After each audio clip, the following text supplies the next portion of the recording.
Good evening, and welcome back to the best Game of Thrones lore to sleep to. The story of Jon Snow does not begin at the Wall. It does not even begin in the yards of Winterfell, where a quiet, dark-haired boy learned to hold a sword beside children who carried a name he was never permitted to use. To understand who Jon Snow truly was, we must go much further back, to a tower in the Red Mountains of Dawn, to a room that smelled of blood and of winter roses, and to a promise made between a dying woman and the brother who arrived too late to save her. Everything that came afterward began in that room. The silence of an honourable man, the bastard's name, the black cloak, the wolf that never made a sound, the crown he did not want, and the knives in the snow. All of it was set in motion before Jon could speak, before he could walk, before anyone had thought to give him a name at all. He was raised to believe that he was the one stain on the honour of the most honourable man in the Seven Kingdoms. He was raised to believe that he was a mistake, tolerated but never claimed, loved but never named. And it is possible, though we cannot yet say it with certainty, that the truth was very nearly the opposite. That the boy told all his life he was nobody was in fact the most dangerous secret in the realm. So before you get comfortable, take a moment to like the video and subscribe, but only if you genuinely enjoy what I do here. And while you're settling in, tell me where you're listening from tonight and what the weather is doing in your corner of the world. I always love seeing how far this small, quiet corner of the internet reaches after dark. Now, dim the lights, pull the blankets up, let the room go cold and the fire burn low, and let's ease into tonight's journey together. The bastard of Winterfell. Winterfell is an old place, older than the kingdoms that surround it, built by hands that have been dust for 8,000 years. Its walls are grey granite, its towers uneven, its halls warmed by hot springs that run through the stone and keep the glass gardens green even when snow lies deep on the roofs. It is not a beautiful castle. It was never meant to be. It was meant to endure, and it has endured generation after generation of a family whose words are not a boast, but a warning. Into this castle, at the end of a war, Eddard Stark returned with a child in his arms. He had ridden south a son, and come back a lord. His father and his elder brother had been killed in the capital by a king who had gone mad. His sister had been taken, or had gone willingly, depending on which account you believe, and she had died far from home. He had won a rebellion and lost most of the people he had fought it for, and when he came back through the gates of Winterfell he carried an infant, and he told his wife, who had been married to him for barely more than a year, and had known him for weeks, that the boy would be raised alongside their own children, and that his name would never be spoken between them again. He kept that promise for 14 years. Catelyn Tully was not a cruel woman. She was a good mother, a capable lady, and by the standards of her world she behaved with restraint. But every morning of her life she woke in a castle that held the living proof of her husband's one betrayal, and every morning she had to look at him. She did not beat the boy, she did not starve him, she simply, carefully, completely made certain that he understood he was not hers, and that whatever else Winterfell was, it was not his home in the way it was home to the children who slept in the same corridor. Children understand this kind of arithmetic long before they can explain it. Jon learned to sit slightly apart at the high table. Close enough not to cause comment, far enough not to cause offence. He learned that when royalty came to visit, he would not be at the feast. He learned that the family portraits, the family words, the family crypt, all of it belonged to him in feeling and to no one in law. And he learned to be very, very good at the things a bastard was permitted to be good at, because excellence in the yard was the one currency nobody could refuse to accept from him. He was good. That is important, and it is often forgotten. He was quicker than Robb, quicker than most of the guardsmen, and he knew it. And at 14 he had not yet learned to hide that he knew it. He took a private, slightly bitter pleasure in beating true-born boys in front of their fathers. It was the closest thing to justice available to him. Robb Stark, his brother in everything but the words, was the same age almost to the season, and the two of them grew up as a matched pair, running the walls, stealing from the kitchens, comparing bruises. Their friendship was real and uncomplicated for as long as they were children. It only became complicated the moment the world reminded them that one of them would inherit a kingdom and the other would inherit nothing. Arya was different.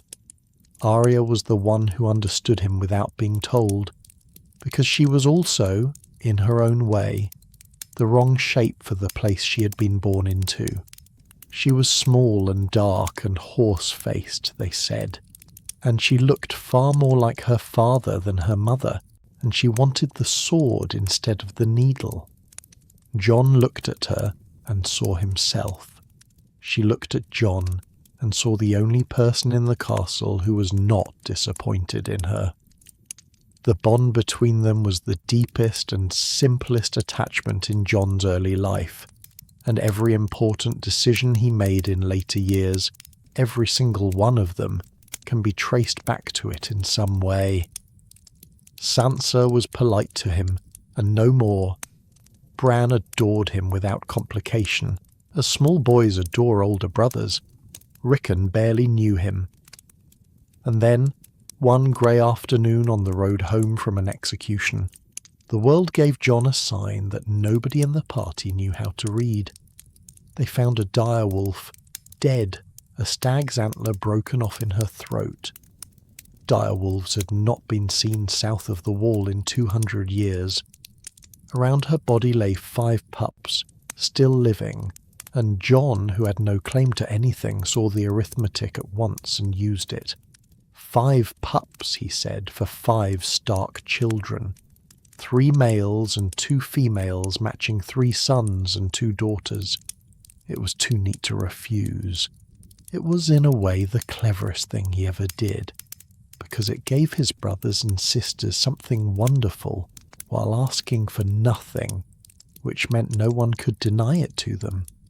He had given the pups away and taken nothing for himself, and he was walking back to his horse when he heard a sound in the snow.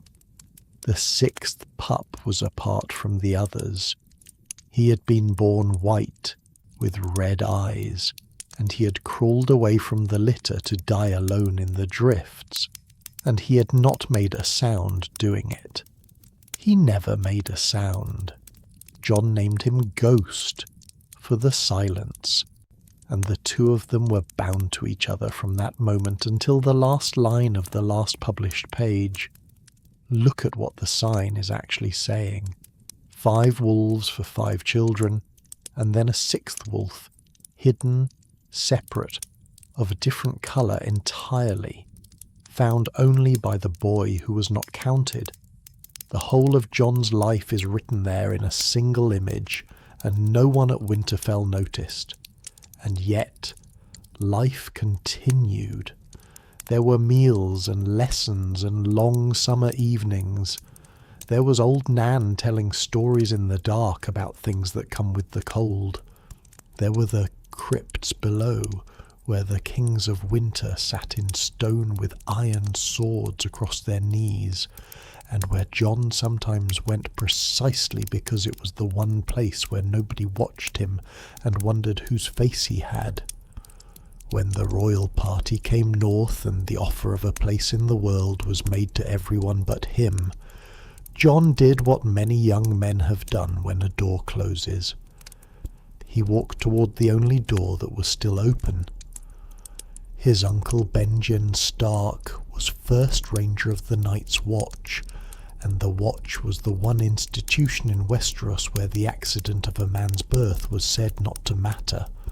Bastards could rise there. Bastards had commanded there. His uncle told him he was too young and did not understand what he was giving up. His father did not forbid it.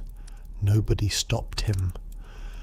And in the last conversation the two of them ever had, Eddard Stark told his son that the next time they saw one another they would speak of his mother. They never saw one another again. The mystery of his mother. Consider how strange that silence was. Eddard Stark was, by every account we have, a man almost tiresome in his honesty. He was a poor liar, a worse politician, and he held to the old northern habit of speaking plainly even when plain speech cost him. He executed men himself rather than delegate it, because he believed the man who passes the sentence should swing the sword. He was the sort of man whose reputation for integrity was so complete that people used it as a fixed point to navigate by. And this man kept exactly one secret in his life, and he kept it so tightly that he was willing to be thought an adulterer for 14 years rather than explain himself. He kept it from his wife, whom he loved. He kept it from his oldest friend, who was now his king. He kept it from the boy himself. That is not the behaviour of a man ashamed of a mistake. Shame is loud. Shame explains itself or drinks or looks away. That is the behaviour of a man who is frightened and who understands that the moment the words leave his mouth, someone he loves will die.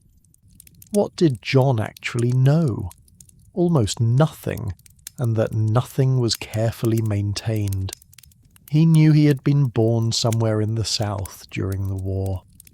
He had heard once a name, a wet nurse who had fed him, a woman connected to a great house of Dawn.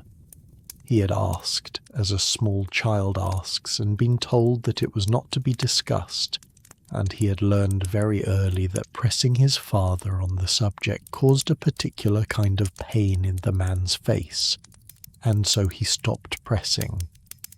The realm, meanwhile, had its own theories, which is what the realm always has.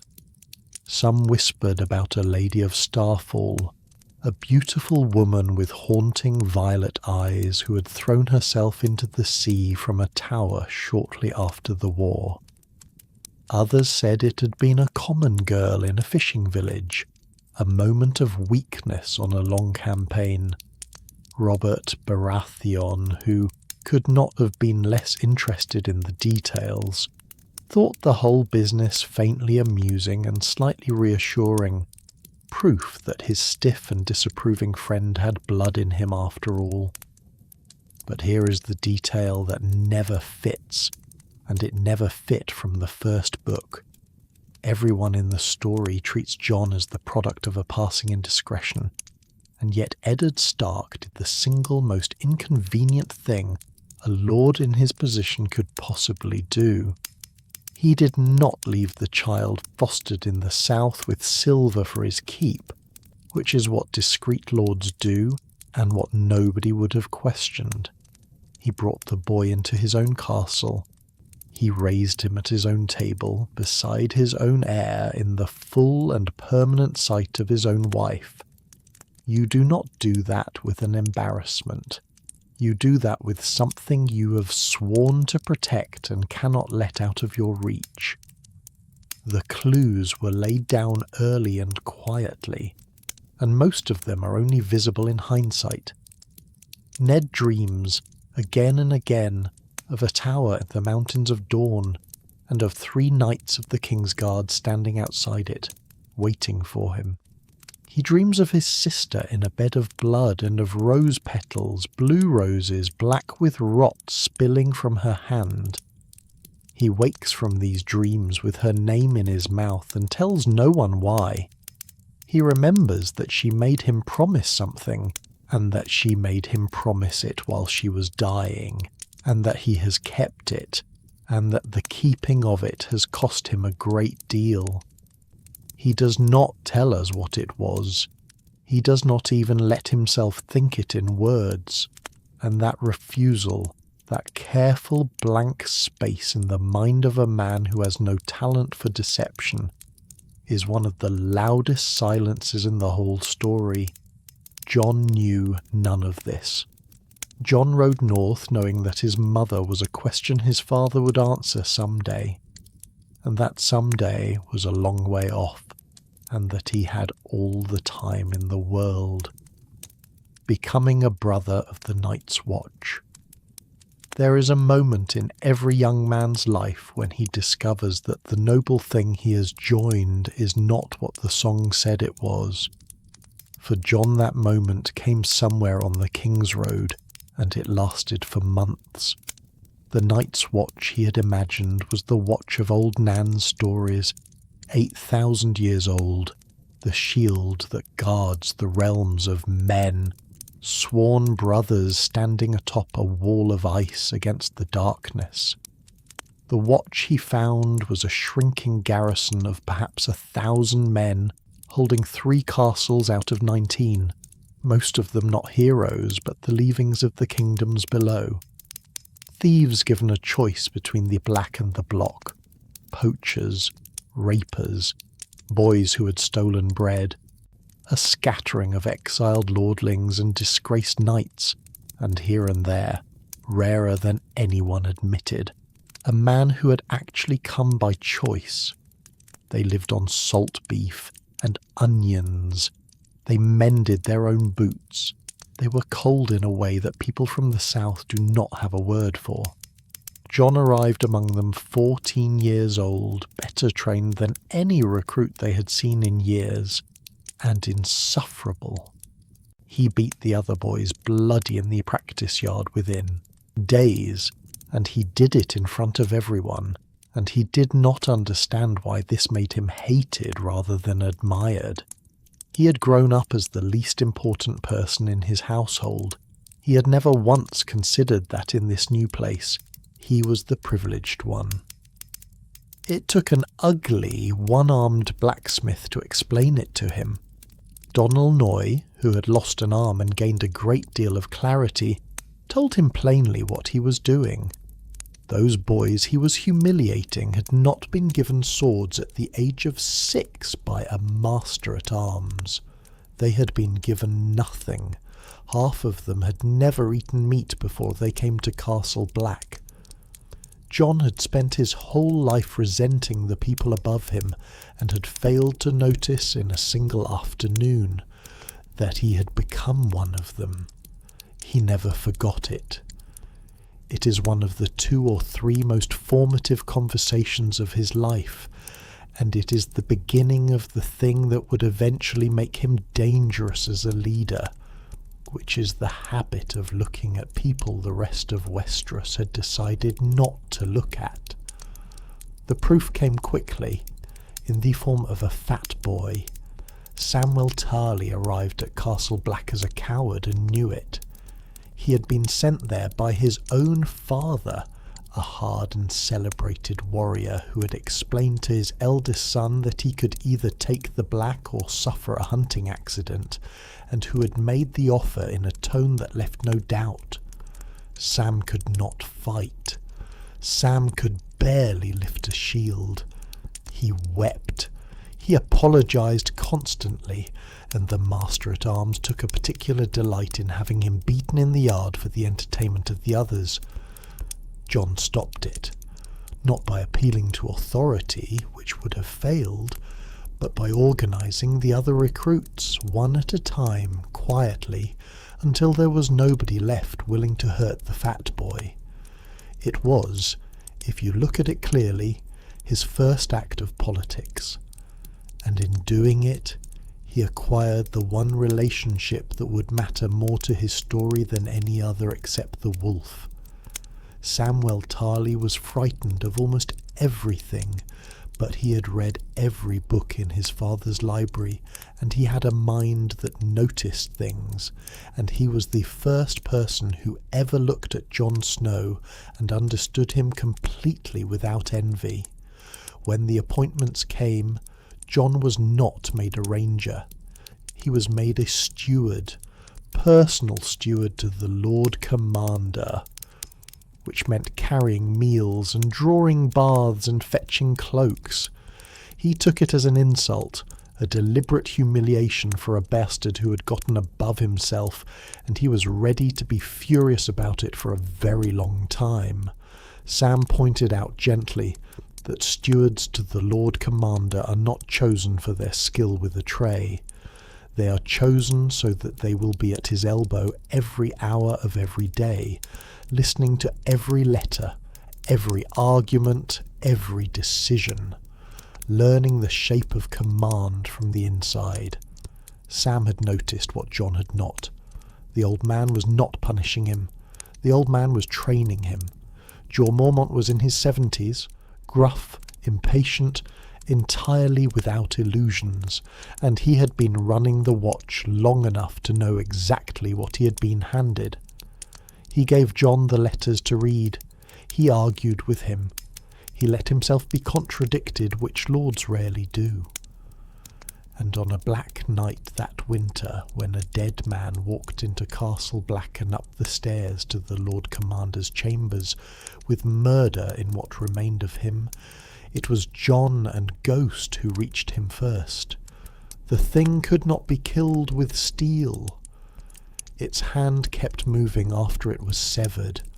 Jon, half mad with fear, understood the one thing that mattered, which was that the dead do not like fire, and he threw a burning curtain over it and burned the Lord Commander's tower half to ruin, saving the man inside it. For that Mormont gave him a sword. It was the ancestral blade of House Mormont, Valyrian steel, 500 years old, rippled dark grey and impossibly sharp, and it should, by every law and custom, have gone to the old man's son. The old man's son had disgraced the house and fled, and Mormont had carried the sword to the wall rather than let it be taken. He had the pommel remade, the bear's head replaced with the snarling head of a white wolf, and he put it in the hands of a 14-year-old bastard, Longclaw. The first thing Jon Snow was ever given that was meant to be his, and then the news came from the south, and none of it mattered.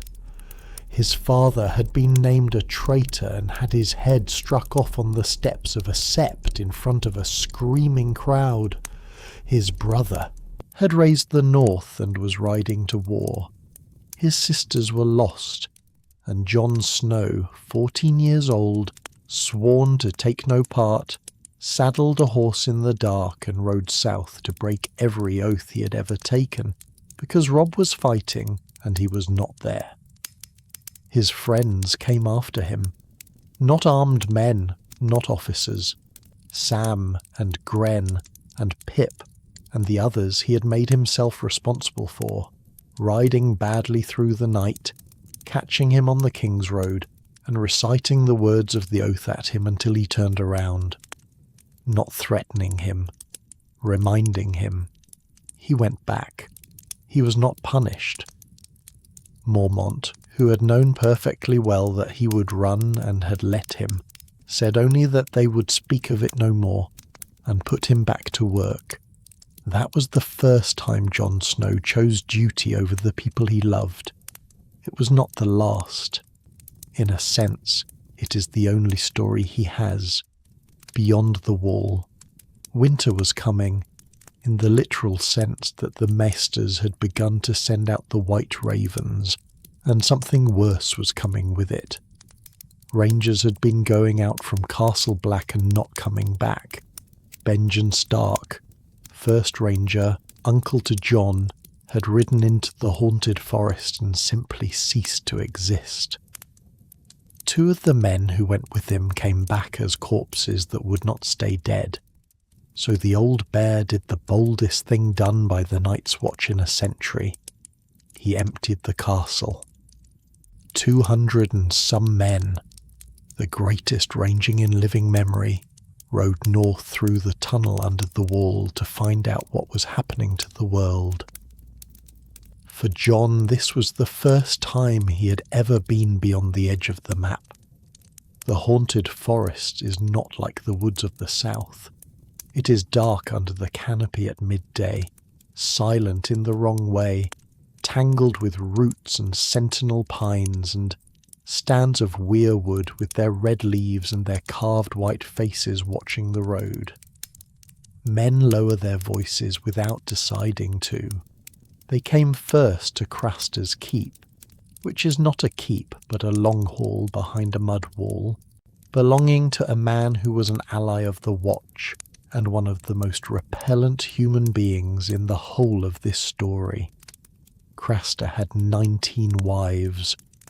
All of them were his daughters. He kept his daughters and sold his sons, and every man in the ranging knew it, and every man in the ranging ate his food, and slept under his roof and said nothing, because the Watch had few friends beyond the wall, and could not afford to lose one. Jon wanted to burn the place down. Mormont told him, in effect, that the world is full of men like Craster, and that a ranger who cannot swallow his disgust will not survive his first winter. It is the harshest lesson the boy had received so far, and it is a true one, and it is also the exact lesson that would eventually be used to justify killing him. They went on north and up to the Fist of the First Men, an ancient ring fort on a hill where men had built walls before the Andals ever crossed the sea, and there Mormont divided his force and sent a scouting party into the mountains under the command of the best ranger the Watch had. Qhorin Halfhand was a legend among the Black Brothers. He was grey and lean and quiet. He had lost half the fingers of one hand to an axe long ago, and had learned to fight left-handed rather than retire, and he had spent more nights beyond the wall than most rangers had spent alive. Jon was chosen to go with him, and for a boy who had grown up on stories, this was very close to being taken into one. The mountains stripped away the last of the romance. They climbed goat paths in the dark. They ate frozen horse. They were hunted. And on that ranging, Jon Snow was handed the first genuinely impossible choice of his life. They caught 3 wildling scouts in a high pass and killed 2, and the third was a young woman with red hair kissed by fire, who Jon dragged down and disarmed and was ordered to execute. And he could not do it. He raised the sword and looked at her face and lowered the sword and told himself it was mercy, and let her go, and she vanished into the rocks to bring her people down on them. Qhorin did not shout at him. That is what makes the man frightening.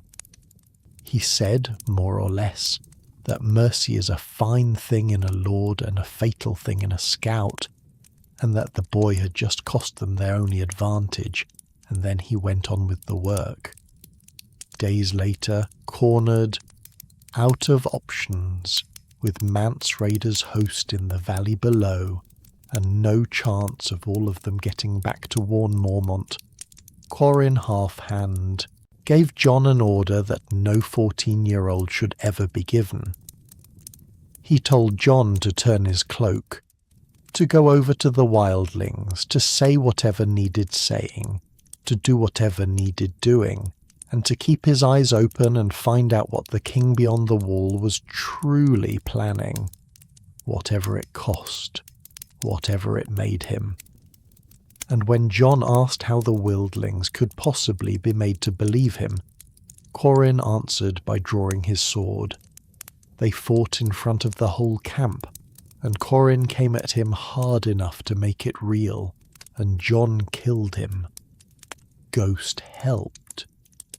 The wildlings watched a boy in black cut down the most famous ranger in the Seven Kingdoms, and they believed him, because there was nothing to disbelieve. It had actually happened. Understand what was done to him there. He was ordered by a man he revered to murder that man in public, and to spend the rest of his service being known throughout his own order as an oath-breaker and a turncloak, with no possibility of ever explaining. The truth was to die with Qhorin. That was the point. Jon Snow among the free folk. The people he now had to live among called themselves the free folk. Everyone south of the wall called them wildlings, and thought of them as raiders and savages, which some of them certainly were. But they were not an army, and they were not a race apart. They were the descendants of the same first men who had settled the north. Left on the wrong side of the ice when the wall went up 8,000 years ago, and they had spent those 8,000 years developing a way of life that fit the country they were stuck with. They did not kneel. They had no lords and no laws, only leaders they chose to follow for as long as those leaders were worth following, and the moment a chief stopped being useful, his people simply walked away. It was brutal, and it was frequently ugly, and it was, in its own hard way, the only genuinely free society in the story. Their king, if that is even the right word, was a man who had once worn black himself. Mance Rayder had been a ranger of the Night's Watch, a good one, and he had walked away. And the reason he gave for walking away was not ambition or grievance, but a red silk patch that a wildling woman had sewn into his torn cloak to keep him warm, and the fact that his officers ordered him to remove it. A small thing. Small things are usually what it is. He had spent years doing something no one had managed in centuries. He had gone from camp to camp and cave to cave, singing, arguing, fighting when he had to, and he had brought together perhaps 100,000 people who had spent all of recorded history murdering each other. Thens and cave dwellers and ice river clans and giants and the Hornfoot men. He did not do it out of a lust for conquest. He did it because he had seen what was gathering in the far north, and he understood before any lord in the south that the free folk were going to die out there. That is the fact that changes everything about this part of the story. The great wildling invasion was not an invasion. It was 100,000 refugees running from something and hammering on a door that had been closed for 8 millennia. Jon lived among them for months. He ate with them, marched with them, listened to them mock the kneelers and their lords and their taxes. He met Tormund, who was enormous and loud and lied constantly about his own exploits, and was one of the most decent men in the entire story. He climbed the wall itself with a raiding party, 700 feet of ice with a rope and a pick, and nearly died halfway up when a sheet of it broke away. And he fell in love with the woman he had failed to kill. Ygritte was older than him, sharper than him, entirely unimpressed by him, and completely certain of her own view of the world. She teased him without pause. She had a habit of telling him, whenever he pronounced on anything, that he knew nothing, and the maddening part was that she was usually right. He had been raised in a castle by a lord, and had been taught that this made him a man of the world, and she had grown up in a country with no castles and no lords at all, and knew perfectly well which of them was actually equipped to survive. She was also, in a way that Jon never fully articulated, the first person who wanted him, not tolerated him, not felt sorry for him, not valued his sword, wanted him and said so, and did not care in the slightest that his father had not been married to his mother, because among the free folk that concept did not exist and would have struck them as insane. He broke his vows for her in a cave beneath the earth, and he told himself it was necessary for the deception, and it was not, and he knew it was not. What followed was the longest and most painful stretch of Jon's young life, because he was in a position where every single day required him to betray someone. If he was a true brother of the Watch, then he was lying to a woman who loved him in her bed every night. If he was truly hers, then he was a deserter and a traitor, and every scrap of intelligence he was gathering itself for nothing. He could not be both. He was going to have to choose, and he already knew what he was going to choose, and he stayed anyway, month after month, because he could not make himself do it yet. The moment came at a place called Queen's Crown, a half-ruined hold-fast with a tower standing in the middle of a lake. The raiding party caught an old man, a horse breeder, and Jon was told to kill him to prove himself. He would not do it. He killed the wildling nearest to him instead, and fought his way to a horse, and rode. Ygritte was on the shore with her bow. She was the finest archer in the party, and she had a clear shot at his back at close range for several seconds. He took 3 arrows, and none of them killed him, and if you know anything about Ygritte, you understand exactly what that means, and how much it cost her. He rode north to Castle Black with an arrow in his leg, half dead, having betrayed the woman he loved in order to keep faith with an order that already believed he had betrayed it. He arrived to find that the Lord Commander was dead, murdered by his own men in a mutiny at Craster's Keep. The great ranging had been destroyed on the fist by the dead. Of 200 men, a handful had come home. There was nobody left to explain himself to. Every man who could have vouched for what Quarren had ordered was gone. The defence of the wall. Castle Black in that autumn was held by something like 600 men, most of them cooks, stewards, builders and old men, spread along a fortification 300 miles long. Behind them, in the mountains, 100,000 free folk were coming south with giants and mammoths, and a war party of raiders had already crossed the wall to attack the gate from the undefended side. The lords of the north might have sent help, were dead or fighting each other. The Iron Throne, informed repeatedly and in writing, sent nothing. The realm was busy. Jon was put on trial for desertion, more or less, by men who had reason to want him dead and no way to check his story.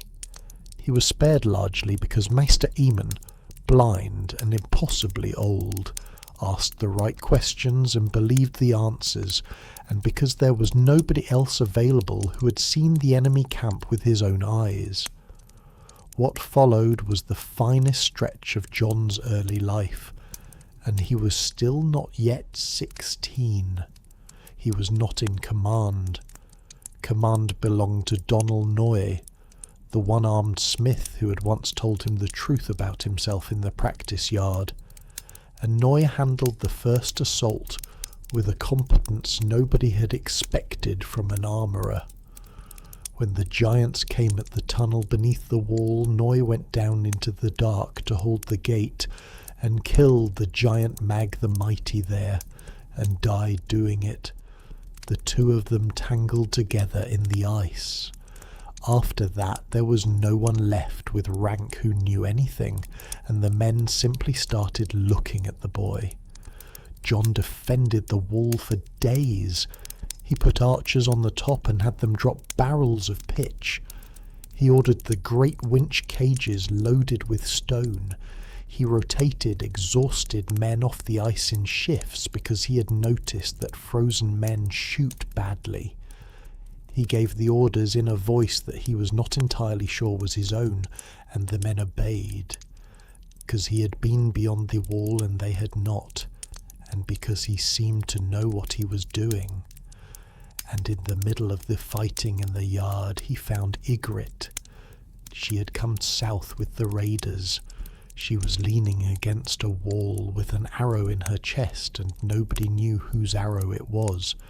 And she died in his arms with something close to a joke on her lips about a cave they had once been in together. He carried her body north of the wall and burned it there, because she had told him once that the free folk do not want to be buried in the ground of the kneelers. He was 15 years old, and he had now lost his father, his uncle, his commander, his mentor, and the first woman he had ever loved, and had been officially recorded as an oathbreaker by his own institution while doing it. The offer that could have made him a Stark. When Stannis Baratheon's fleet came out of the north and smashed the wildling host between his cavalry and the wall, it changed everything at Castle Black, and it put in front of Jon Snow the single most personal choice in his entire story. Stannis was a hard, joyless, rigid man with a legalistic mind and an unfashionable habit of doing the right thing for reasons nobody liked. He had come north because a maester's letter had told him the realm was in danger, and he had concluded correctly that a king who lets the realm be overrun has no business calling himself king. He was also, at this point, a king without a kingdom, with a few thousand men, no money and no lords. He needed the north, and the north, which had just watched its own liege lord executed in the south and its heir butchered at a wedding, was never going to bend the knee to a stranger from Storm's End. But it might just bend the knee to a Stark, so Stannis made the offer. He would legitimize Jon Snow by royal decree. He would strike the bastard's name from him and give him his father's. Jon Stark, Lord of Winterfell, Warden of the North. The castle he had grown up in and never been allowed to want. The name he had been told all his life he could not have. The right to marry, to have true-born children, to sit in the seat his ancestors had held for 8,000 years, and to take it back from the men who had betrayed and murdered his family.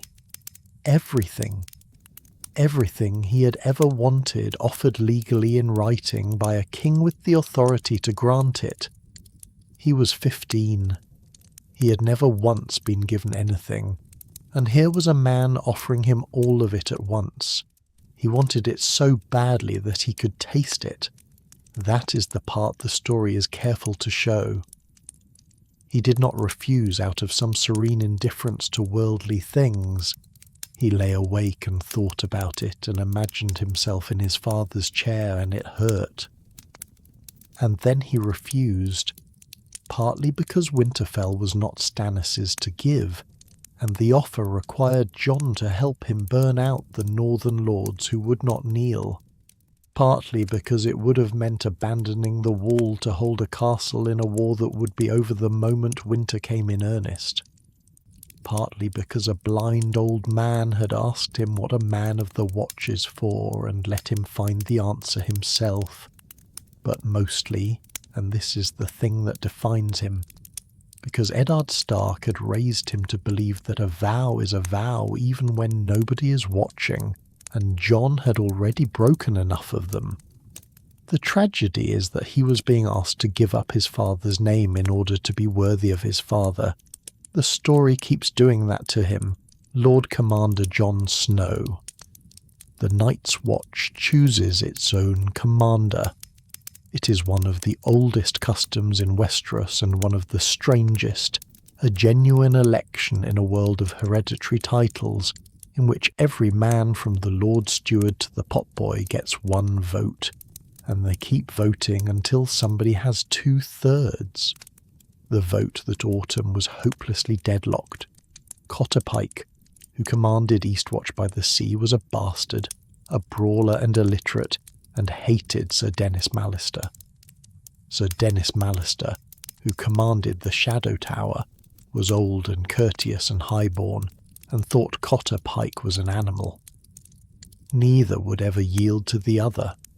Janos Slynt, who had commanded the Gold Cloaks of King's Landing and had been sent to the Wall for his part in Eddard Stark's death, was campaigning openly, buying support with food and flattery, and stood a genuine chance of winning. Jon was not a candidate. Jon was 15 years old, formally suspected of desertion, and expected nothing. What happened next was done by Samwell Tarly, who was terrified of confrontation and turned out to have a gift for it. Sam went to Sir Dennis and to Cotter Pike separately and told each of them the truth, which was that neither could win and that the alternative was Slynt. He mentioned Jon. He let each of them assume it had been the other's idea. He arranged, with Maester Aemon's quiet approval, for both men to withdraw at the same moment in favour of a compromise nobody had considered. The Watch elected Jon Snow as its 998th Lord Commander, and the old bear's raven landed on his shoulder and screamed his name at the hall, and there were men present who took that as a sign, because men always do. He was younger than anyone who had ever held the office. He had been at the Wall for slightly over a year. His first significant act as commander tells you everything about what kind of man he was going to be. He gave Janos Slynt a command, Greyguard, a ruined castle in the mountains, which was a reasonable posting and also a way of removing a rival 2 days' ride away without any unpleasantness. Slynt refused, in the common hall in front of the men, and told him to shove the order somewhere anatomically specific. Jon gave him the night to think about it. Slynt refused again the next morning publicly, and called him a boy and a bastard and a turncloak. Jon had him taken outside, had a block brought, and asked whether he had any last words, and when Slynt began to weep and offer him anything he wanted, Jon Snow took Longclaw in both hands and struck his head off himself, in the snow, in front of the entire garrison, because the man who passes the sentence should swing the sword. Stannis watched the whole thing from the top of the wall and, according to those present, looked almost pleased. That single act bought Jon 6 months of obedience. It also began the process that would end with the knives, because there were men in that yard who looked at a 15-year-old bastard executing a lord of the realm and decided that the Watch had made a serious mistake. 2 Jons. We should stop here for a while, because there is something that has to be said plainly, and this is the natural place to say it. Most people in the world know Jon Snow from the television adaptation. That version is a fine piece of work, and it made him one of the most recognisable characters of the century. But it is not the same character, and the differences are not small, and almost everything that makes the written Jon interesting is among the things that were smoothed away. Start with the simplest and most consequential difference. Age. In the novels, Jon Snow is 14 years old when he takes the Black. He is 15 when he leads the defence of the Wall, 15 when he is offered Winterfell, 15 when he is elected Lord Commander, and he has just turned 16 at the end of the most recently published book. On screen he is played by a man in his 20s, and the whole story is quietly aged upward to match. That one change alters the meaning of every scene. A grown man refusing Winterfell is making a considered moral choice.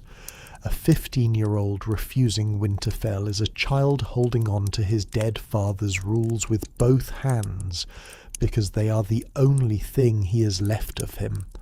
A man of 25 executing a lord in the yard is enforcing discipline. A boy of 15 doing it is something far stranger and more frightening, and the men watching him do it understand exactly how strange it is, which is precisely why they eventually kill him. The written Jon is also, to put it bluntly, much less nice.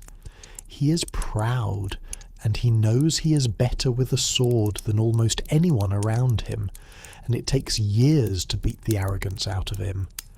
He is bitter about his birth in a way the screen version rarely shows.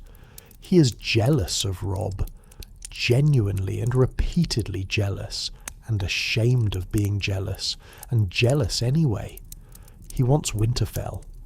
He does not merely decline it nobly. He wants it. He dreams about it. He catches himself calculating, and he has to talk himself out of it, over and over again. He is ambitious. He is impulsive. He is prone to acting on feeling and then constructing a reason afterwards, which is a habit he shares with his father's family and which will eventually kill him. The screen version is stoic to the point of stone. He rarely wants anything for himself. He is honourable by default rather than by effort, which is a much less interesting kind of honour, because honour that costs nothing is only good manners. And he is a much less capable politician on screen. This is the change that damages the character most.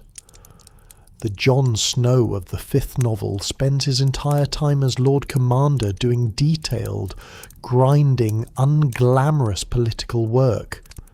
He negotiates alone with a banker from Braavos to buy food.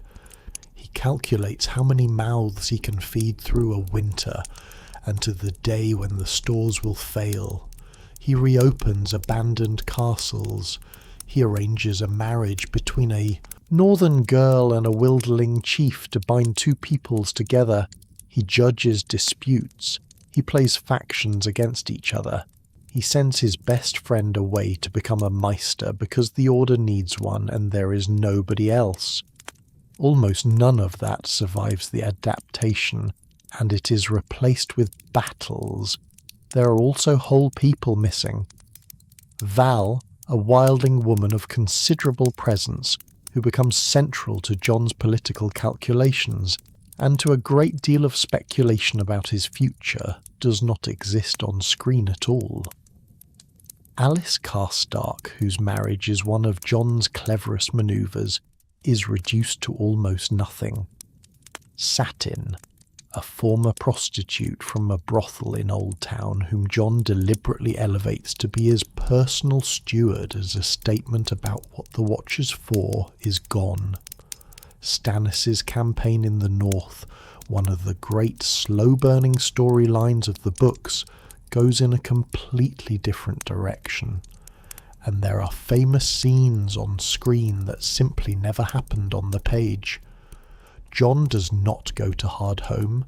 He sends ships and receives sometime later a horrifying letter about what happened there, which is a very different and much bleaker piece of storytelling.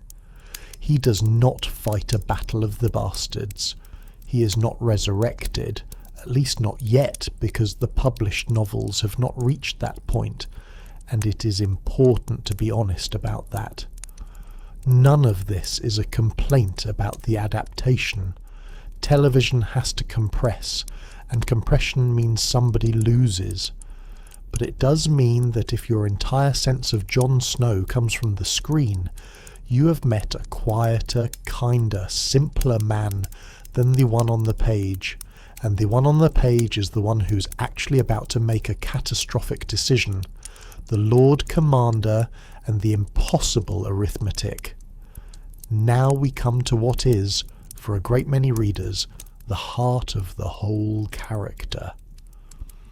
Jon Snow inherited an institution in terminal decline. 19 castles, 3 garrisoned, perhaps 600 men where there had once been 10,000. A treasury with nothing in it. Stores that would last a winter of ordinary length. And the maesters were saying this winter would not be ordinary.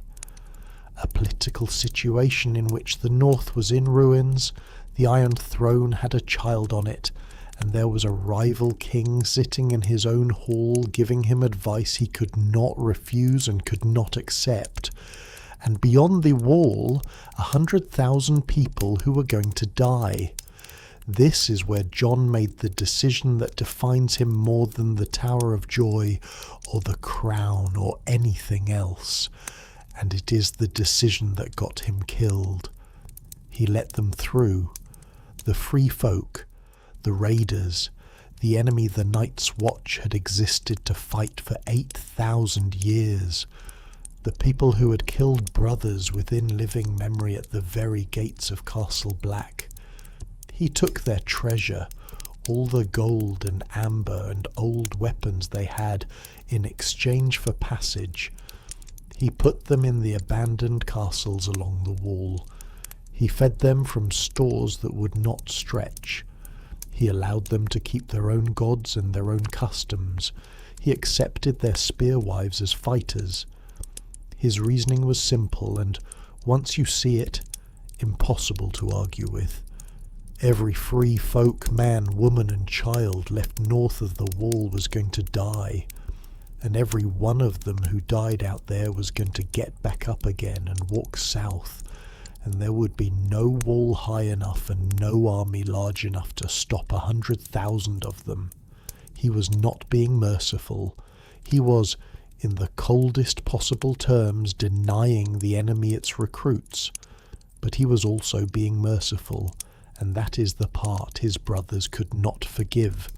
He genuinely did not want them to die. He had lived among them, eaten their food, loved one of them, and he could no longer look at a wildling and see an animal, because he knew their names. There is a moment where he watches a woman come through the gate carrying a baby, and looks at her and cannot construct any version of events in which she is his enemy. That is the whole thing, right there. To the men of the Watch, this was not strategy, and it was not compassion. It was proof of exactly what they had always suspected. Their commander had gone beyond the wall, turned his cloak, killed a legend of the Order, taken a wildling woman to bed, and come back with a story nobody could verify. And now he was opening the gates to them and putting their spears on the ice. Bowen Marsh, the Lord Steward, was not a villain. This matters, and it is worth dwelling on. He was a fussy, worried, unimaginative man who had spent his life counting things, and his job was the stores, and he had done the arithmetic and knew to the day when the food would run out.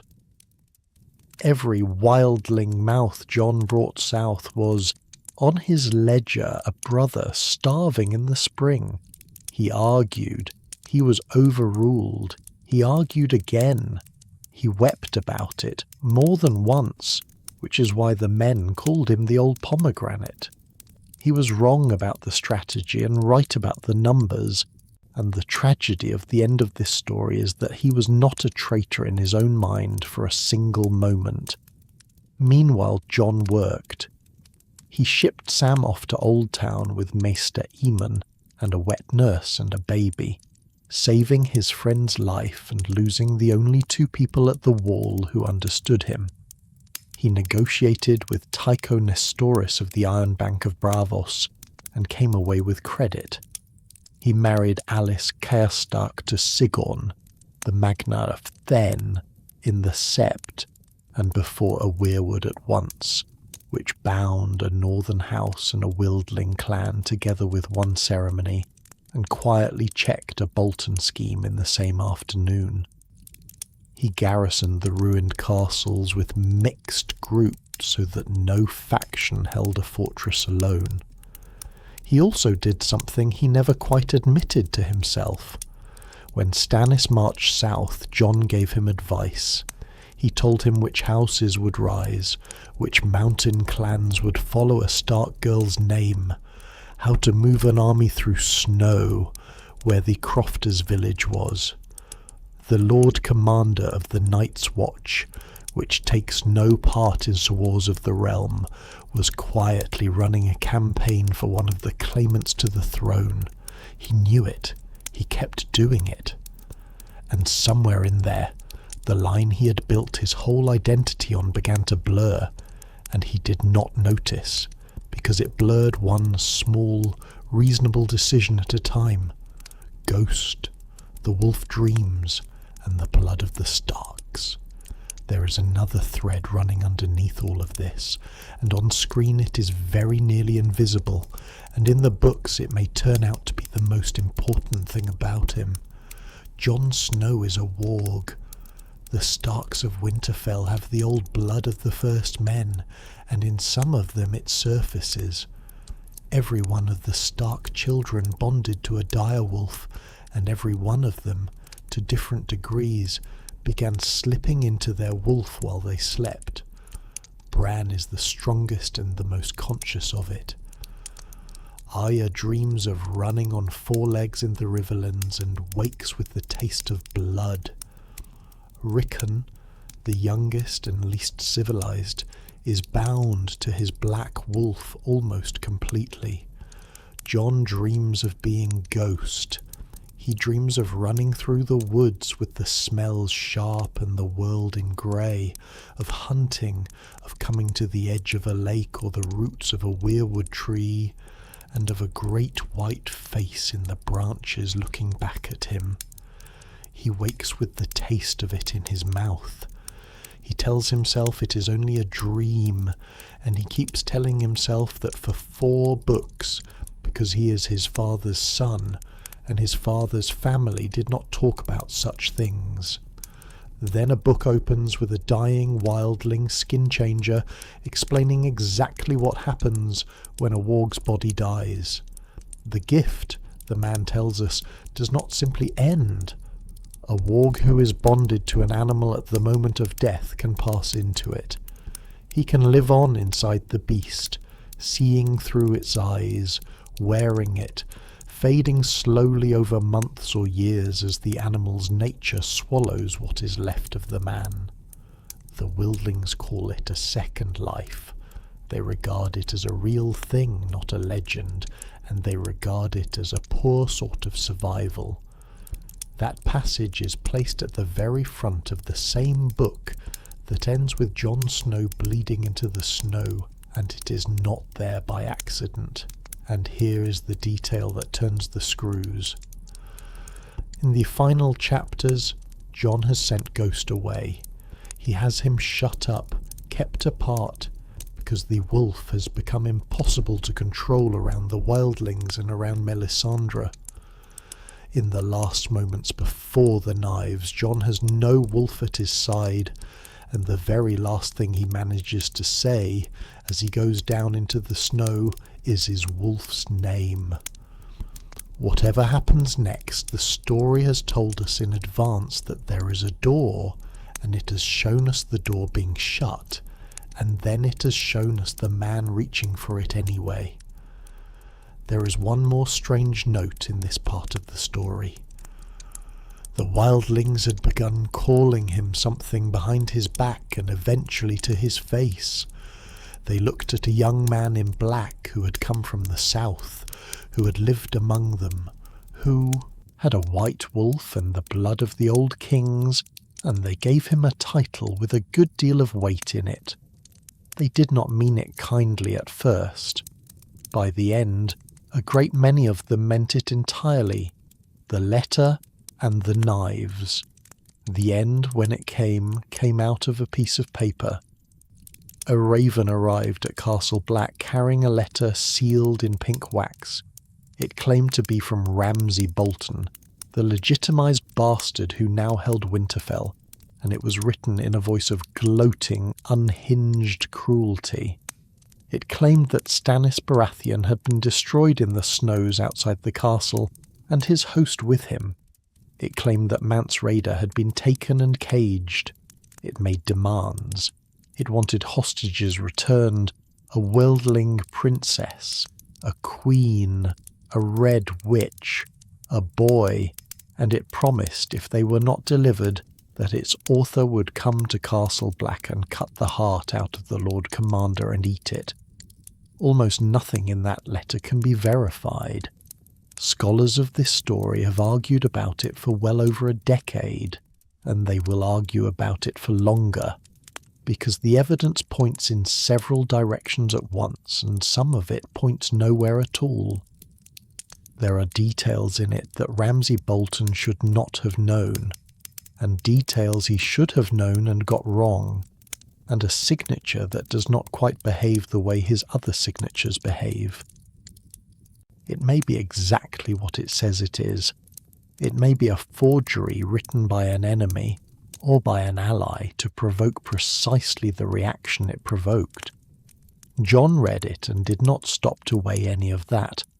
He called the free folk into the shield hall, the great hall where the watch had once hung the shields of its dead. He read the letter aloud, and then he stood in front of a room full of wildlings and said that he was going south, to Winterfell to answer it, and asked which of them would come with him. Not the Night's Watch, the free folk, a wildling army following a man in a black cloak, marching on a castle of the north. The hall roared.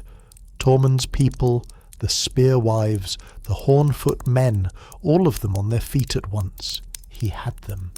He had never had them more completely than in that moment, and every man of the Night's Watch standing along the wall of that hall watched their Lord Commander tear up 8,000 years of the oath they had all sworn in public, in a single sentence. Understand what he had just done in their eyes, and try to see it from where they were standing. He was sworn to take no part. He had just announced that he would lead an army against a lord of the realm. He was sworn to hold no lands and father no children and wear no crowns and win no glory, and he was going to Winterfell, which by rights he could have claimed. He was sworn to be the shield that guards the realms of men, and he was taking the shield south. He did it for a girl. That is the thing nobody says out loud in the aftermath, but it is true. Stripped of everything else, Jon Snow broke his vows and marched because the letter said that his little sister was being held by a monster, and because he was still, underneath the office and the sword and the cloak, a 14-year-old boy who had let Arya keep a sword and had told her to stick them with the pointy end. He never learned that the girl in Winterfell was not Arya at all. She was a steward's daughter, a childhood friend of Sansa's, dressed up and passed off as a Stark to give the Boltons a claim. Jon marched to break the last of himself against a lie. He walked out of the shield hall into the yard in the dark, with snow coming down. Bowen Marsh was waiting with several others, and Marsh was weeping. That detail is not decoration. The man who organised the killing was crying while he did it. A steward named Wick Whittlestick opened Jon's throat, or tried to, and then Marsh drove a knife into his belly and said through his tears that it was for the watch. Then there were more. Jon got Longclaw perhaps a quarter of the way out of its sheath and no further. He went down in the snow, and the cold felt strange to him, and steam rose from the wounds, and the last thing he did was reach for his wolf. Then the published story stops. That is where the most recent novel leaves him, and it has left him there for a very long time. The 6th book is still listed as forthcoming. The 7th has not been written. Every reader who came to this story through the books and not the screen has been standing in that yard in the snow, waiting for more than a decade. The screen answered the question. A red priestess washed the body and spoke the words, and he opened his eyes. On the page, that has not happened. It may happen. It may happen very differently. It is genuinely, honestly unknown, and anyone who tells you otherwise is telling you about a television program. The Great Mystery. We have to go back now, all the way back, to the Room with the Roses. At the very end of the rebellion, with the war effectively won, Eddard Stark rode south into Dawn with 6 companions to find his sister. He found her in a tower in the Red Mountains, and outside that tower he found 3 men in white cloaks. Consider who they were and where they were not. Sir Gerald Hightower, the White Bull, Lord Commander of the Kingsguard, Sir Oswell Went, Sir Arthur Dane, the Sword of the Morning, widely held to be the finest knight of his generation. 3 of the 7 best swords in the kingdom, sworn to defend the king with their lives. They were not at the Trident where the Crown Prince died. They were not in King's Landing, where the king they were sworn to protect was murdered by one of their own brothers. They were not with the Queen and the heir who had been evacuated to Dragonstone. They were standing outside a tower in the desert, hundreds of miles from anything, and when Eddard Stark told them the war was over and their king was dead, they did not surrender, and they did not run. They said they had not fled, and they had not surrendered, and they were where they were sworn to be. The Kingsguard do not guard towers, they guard the king. 8 men fought there, 2 lived. Eddard Stark went up into the tower and found his sister in a bed of blood, and she was dying, and the room smelled of the blue winter roses of the north. She made him promise something. He would not say what. Not to his wife, not to his king, not to himself in the privacy of his own dreams, for the rest of his life. He came home with a baby and a lay, now set beside that the other pieces the story has been leaving around for us since the beginning. At a great tournament some years earlier, the Crown Prince Rhaegar Targaryen, a married man with children, had ridden past his own wife in the stands and laid a crown of blue winter roses in the lap of a northern girl of 15, and named her the Queen of Love and Beauty, and the whole field had gone silent. Blue winter roses, the same flower that fills the dying room, the same flower that grows in the glass gardens of Winterfell, the same flower that appears in the fever dreams of a man who cannot stop thinking about that tower. Set beside that the fact that Eddard Stark was the last man in the 7 kingdoms anyone would expect to break his marriage vows, and that he did it, apparently within weeks of his wedding, during the same war in which he was avenging his father and brother, and that he then behaved for 14 years in a way that no man ashamed of an affair has ever behaved. Set beside that the boy himself, grey eyes, long face, dark brown hair. Everyone in the story constantly remarks that of all Eddard Stark's children, the bastard is the one who looks like a Stark. Set beside that a dying king in exile at the Wall, the last living Targaryen of the old line, a man who had renounced his name and his claim and taken the black, saying that the gods had been cruel when they tested him, and that he could only hope they would be kinder to the boy. None of this is proof in the strict sense. In the published novels nothing is stated, but it is the most heavily signposted secret in the entire story, laid down in the first book and reinforced in every one since. And there is a broad and long-standing consensus about what it means. Rhaegar Targaryen and Lyanna Stark. A war fought over an abduction that may have been a marriage, or an elopement, or something else entirely that we do not yet have the shape of. 100,000 dead in a rebellion started in part by a misunderstanding. A dynasty destroyed, and in the middle of it, a child, hidden by an uncle who loved his sister enough to spend his entire adult life being thought a lesser man than he was. Because think about what the promise actually cost him, and what it was for. Robert Baratheon, the man Ned put on the throne, had the children of Rhaegar Targaryen killed, a girl of 3 and an infant. He had their bodies brought to him wrapped in red cloaks, and he called it a fine thing. Ned nearly ended their friendship over it, and rode away from the capital in a fury that lasted years. If Jon Snow was Rhaegar's son, then the only way to keep him alive was to make him worthless. And the cheapest, ugliest, most effective way to make a boy worthless in Westeros is to make him a bastard. Eddard Stark did not shame his son. He camouflaged him.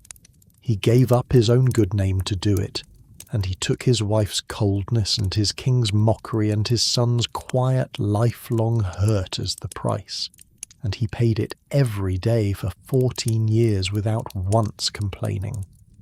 That is the story underneath the story. That is what the silence was. Now a necessary word of caution, because it matters, and because the difference is real. The television adaptation stated it outright, and then went further, giving Jon a Targaryen name and declaring a secret marriage. That is what the programme decided. The novels have not confirmed the parentage in this text, have not given him another name, and have not settled the question of the marriage. It is the strongest theory in the entire field, and it is very likely correct.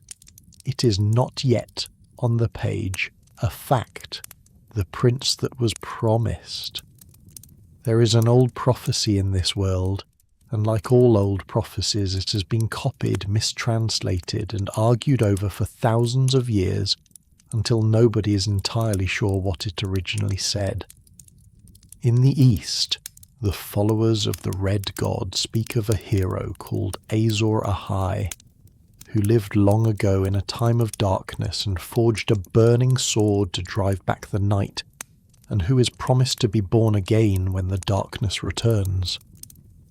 The signs are given in the usual maddening way, amid smoke and salt, beneath a bleeding star, waking dragons out of stone. In Westeros the same figure appears under a different name, the prince that was promised, and the language is different again, and there is a woods witch's prophecy tangled into it about a line of kings and a song of ice and fire. Rhaegar Targaryen spent his life on this.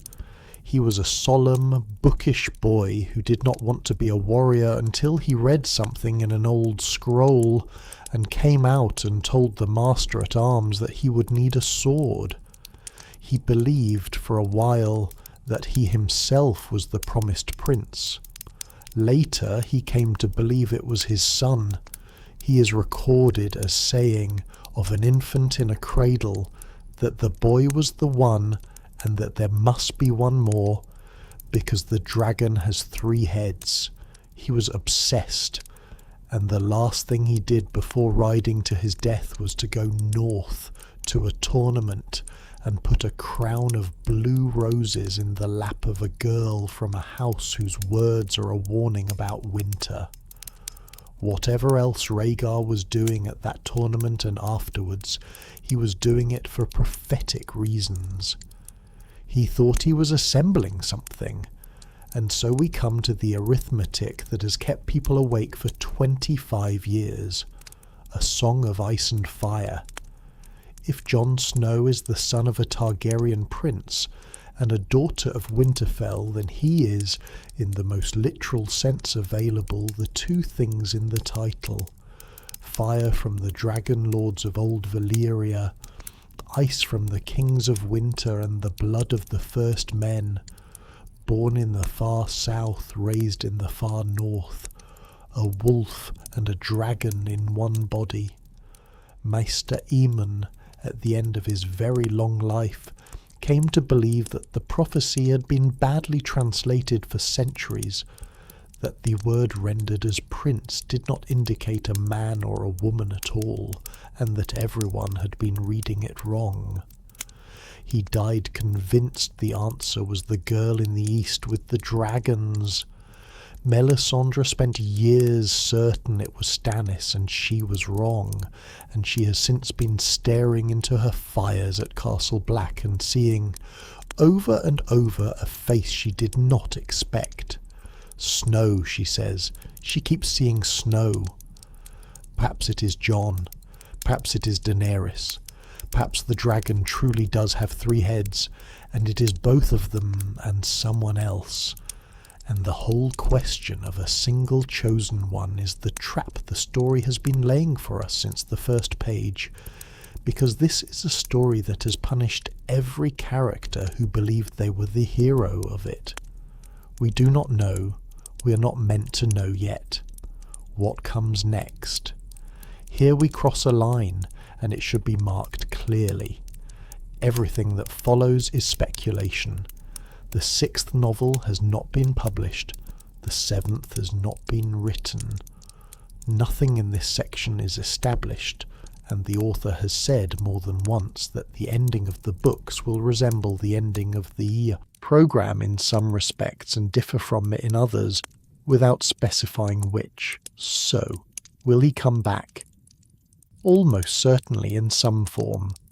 A story does not spend 5 books building a character, plant a detailed explanation of how a warg survives his own death in the opening pages of a book, station a red priestess who can revive the dead at the exact castle where he falls, and then simply stop. The mechanism is on the table. The question is not whether but how much of him comes back. Because resurrection in this world is not clean and it is not free. The story has already shown us a woman who was pulled back from death and came back diminished, single-minded, without warmth, unable to let go of the one thing that had killed her.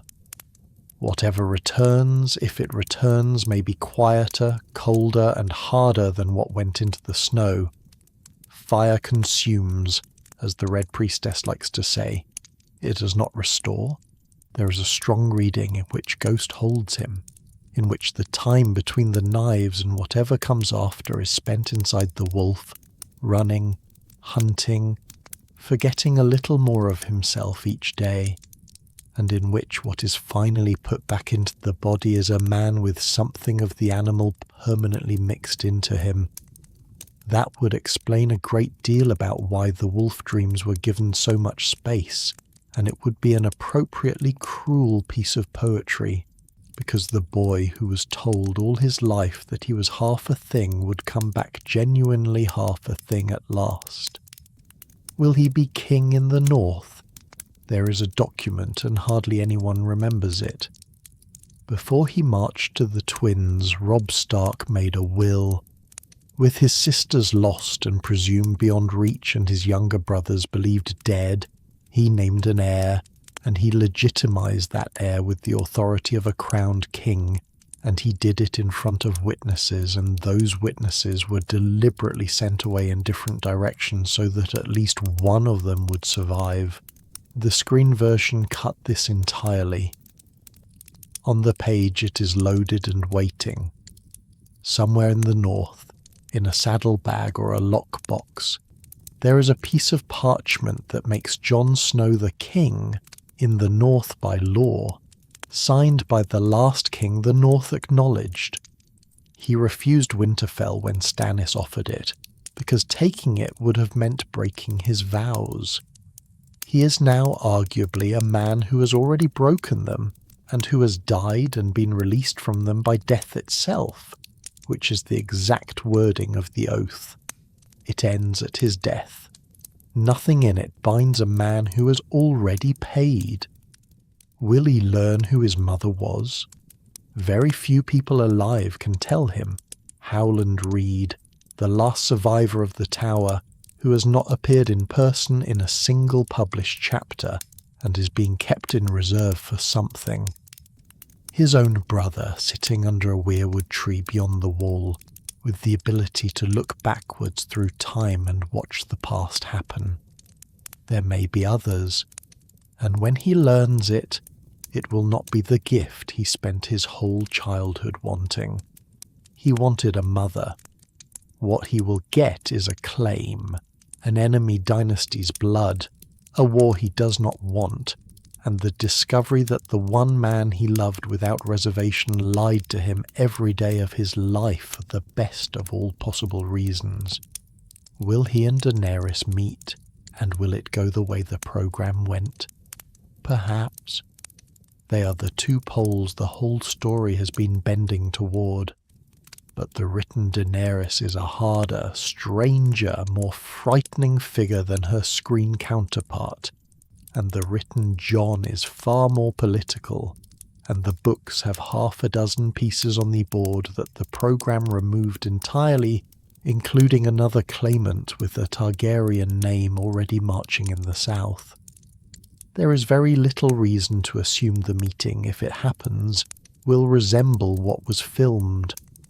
The last book has a title, and the title is A Dream of Spring, and that is the only thing about it anybody knows for certain. Who was Jon Snow, really? We come back at the end to the question we started with, and it turns out not to be the question anyone thought it was. Everyone assumes the answer is about parentage. Who was his father? Whose blood? Whose claim? Whose name? And that is the mystery the plot is built on, and it matters, and it will presumably reshape the map of the world when it comes out. But it is not the answer, because consider what a name would actually change. Give him the dragon's blood, and he is still the boy who sat slightly apart at the high table. Give him a crown, and he is still the boy who found the sixth pup in the snow. Give him a prophecy, a throne, a Valyrian sword, and a birthright older than the kingdom, and none of it touches the thing that actually made him, which is that he was raised by a man who believed that a vow is a vow, and that the man who passes the sentence should swing the sword, and that he spent his entire short life trying to be worthy of a father who was not, in the end, his father at all. Everything he did came out of that. He refused Winterfell because Ned Stark would have. He executed Janos Slynt himself in the snow with his own hands because Ned Stark would have. He protected the fat boy nobody would defend and the worldling children at the gate, and a sister he could not reach, because he had been taught by example what a man is supposed to do with whatever small power he happens to hold. He was not a Stark by law. He was more of a Stark than any of them. And the second answer, the one the story keeps quietly returning to, is that Jon Snow was a man permanently caught between two things and belonging fully to neither. Not true-born and not truly a bastard. Not a Stark and not a Stark. Not a wildling and no longer entirely a crow. Loving a woman he had sworn never to touch. Wanting a castle he had sworn never to hold. Ice and fire, wolf and dragon, north and south, duty and love over and over and over in every chapter, from the first page to the knife. That is why he is not at rest. That is why every choice costs him something. He never once got to be a whole thing. And perhaps that is the point. Perhaps a story about a wall between two worlds and a winter that does not care about anybody's claim, needed at its centre a man who could stand in the gap because he had never belonged on either side of it. The realm had thousands of true-born sons. It had exactly one person who could look at a wildling woman carrying a baby through a gate and see a person, and look at a lord of the realm refusing a lawful order and see the block and mean both. He was cold, and he was lonely, and he was very young, and he did the right thing more often than almost anyone else in this story, and it killed him. The snow keeps falling on the yard at Castle Black. The wall stands, as it has stood for 8,000 years, indifferent to all of it. Somewhere beyond it a white wolf is running through the trees, and nobody knows what is inside him. And we are still waiting, all of us, to find out. Sleep well, and if you're still with me, I'll see you on the next journey.